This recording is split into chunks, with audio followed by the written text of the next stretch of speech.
Ya, Kang, isu yang lagi rame sekarang ini bukan cuma restoran, rumah sakit bahkan yang sering Ya, muter-muter lagu burung, terus kemudian bukan lagu ya itu ya. ya, ya. Terus ada yang muter suara kentut. itu itu kena royalti katanya LMKN juga menagih. Ini gimana sih mekanisme LMKN atau LMK ini melakukan penagihan kepada pengguna Ya. hak karya cipta itu? Ya, memang karena sekarang suasananya lagi terbentuk gitu ya, tentang hak cipta dalam lagu dan musik. Jadi mungkin orang ngomong apapun memang menjadi terasa hangat gitu untuk dibicarakan. Selama ini LMK sebagai PH LMKN itu nggak pernah ada yang narik-narik misalkan suara burung lah, apalagi suara kentut gitu ya. Itu kalau suara kentut itu mungkin hanya para seniman yang juga bisa ngatur notasinya gitu ya supaya ada juga gitu ada banget. Jadi uh, Agustusan suasananya masih terasa. Jadi untuk menarik royalti di dalam PP nomor 56 tahun 2021 itu sudah ada pengklasifikasiannya yang wajib untuk ditarik karena menggunakan komersial itu sudah ada 14 kategori gitu. Gitu ya, 14 kategori itu sudah diatur gitu karena memang pastinya mereka ini yang 14 kategori ini udah dipastikan atau secara umum memang menggunakan lagu atau musik gitu ya. Jadi kalau ada suara burung dan lain sebagainya itu mungkin hanya perkembangan berikutnya gitu. Jangan-jangan memang nantinya juga akan kejadian seperti itu. Undang-undang Hak Cipta itu memang membatasikan di sini bahwa yang dikolek itu lagu dan atau musik gitu. Lagu dan atau musik. Nah, sekarang pertanyaannya apakah kentut, apakah suara burung itu lagu gitu. Oke, Ya oke. kalau bukan kan sebenarnya tidak mungkin ke wilayah itu. Nah, yang jadi catatan itu kenapa kemudian berkembang suara burung ditagih juga dalam sebuah karya lagu itu paling tidak memang ada 3 hak yang dilindungi oleh undang-undang gitu. Yang pertama adalah pencipta lagunya gitu ya.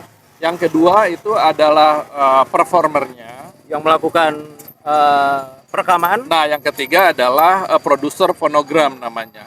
Jadi ketika yang 2 unsur itu tidak ada, tapi kan Masih ada yang satu. masih ada yang satu Yang gitu. produksi. Yang Suara produksi kentut itu. yang direkam itu gitu. Sampai saat ini seperti itu. Nah, itu sebenarnya analogi bahwa ada hak cipta yang dilindungi oleh undang-undang dalam sebuah karya lagu itu gitu.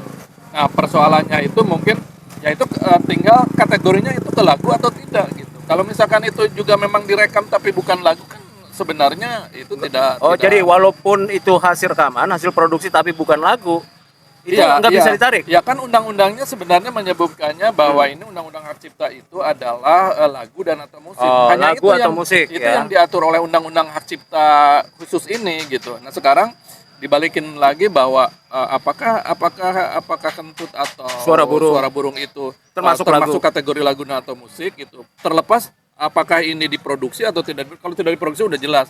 Tapi ketika lah ini kan diproduksi. Nah, diproduksi itu ini ke lagu atau musik atau enggak. Nah, ini juga kan sebenarnya ini juga Jadi gitu masih ya. banyak PR sebetulnya Kang ya untuk pembenahan di sangat banyak karena regulasi maupun operasionalisasi betul, penarikan. operasionalisasi terutama gitu ya. Mungkin regulasi itu menurut saya sih udah sangat-sangat banyak mengatur jelas lah gitu ya. Tetapi kan mungkin secara operasional memang banyak faktor yang memang akan mewarnai tentang proses. Ini menurut saya ini sebuah proses ya.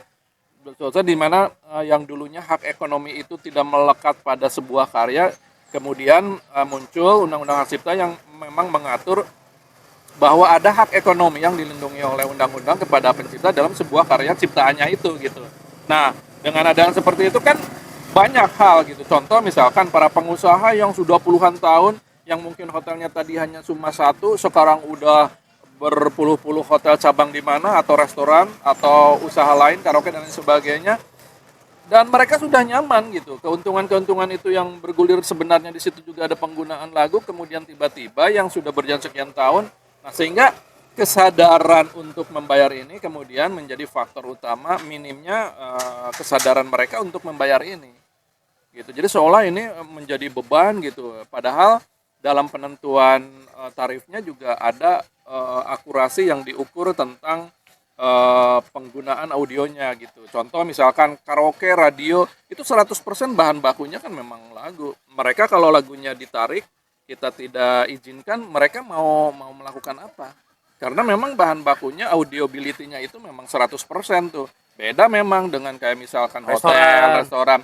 Hotel tanpa ini mungkin bisa karena bahan baku yang sesungguhnya bukan lagu. Ya, Tapi kalau untuk beberapa kategori gitu, konser apa segala macam itu memang komoditasnya gitu. Nah, kalau yang itu kan sangat clear. yang untuk udah jelas ditengahi. ada listnya ya. Yang Yang jelas masalahnya udah ada adalah listnya. yang perlu dikelola lagi, diatur lagi Ya, adalah yang non lockseat betul. ya. Memang yang pertama adalah yang non lockseat yang sekarang memang sedang mengarah ke arah situ ya. Ada sebuah vendor yang tadi saya bilang sekarang kemungkinan besarnya ini vendor Velodiva itu akan memasang peralatan di kategori-kategori yang diwajibkan membayar royalti itu. Di restoran, di hotel nanti ada semacam alat yang disimpan di situ untuk biar ketahuan penggunaannya itu nanti untuk siapa, karena lagu yang dipergunakan itulah nantinya yang keluar menjadi sebuah data penggunaan lagu atau logsit itu.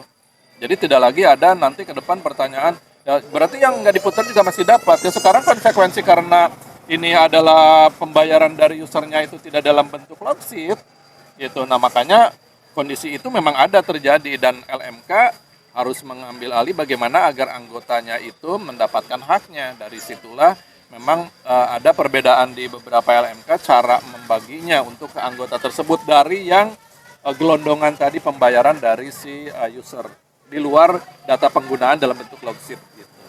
Ya, masih ada yang perlu dibenahi, tetapi dengan demikian bukan berarti tidak bisa menunggu Ya. semuanya menjadi sempurna. Hal-hal yang perlu dilakukan terlebih dahulu dilakukan sambil kemudian dibenahi perlahan dengan kemudian masukan-masukan dari musisi, dari pengguna jasa dan lain sebagainya. Termasuk diantaranya adalah kita lagu Indonesia Raya. PSSI udah teriak mau di royalti kan bayar berapa? Ini jadi juga jadi seseruan yang lain nih.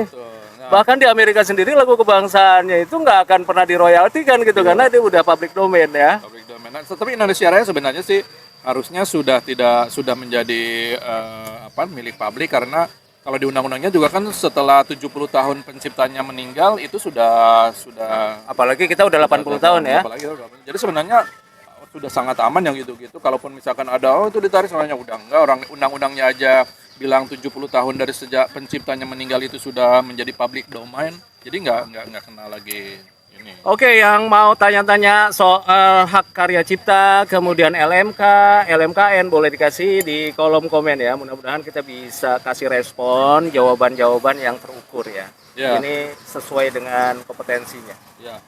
Bye-bye. Dan mungkin sebagai yang terakhir kita ini butuh dukungan memang. Tidak hanya sekedar dari pemerintah yang sudah membuat regulasi, tapi juga memang dari seluruh masyarakat, kemudian pengusaha terutama yang menggunakan lagu dan atau musik. Kita lagi membangun ekosistem musik yang mengarah kepada yang lebih baik, lebih transparan. Ini adalah sebuah proses yang harus didukung oleh semua pihak. Sampai jumpa lagi. 넌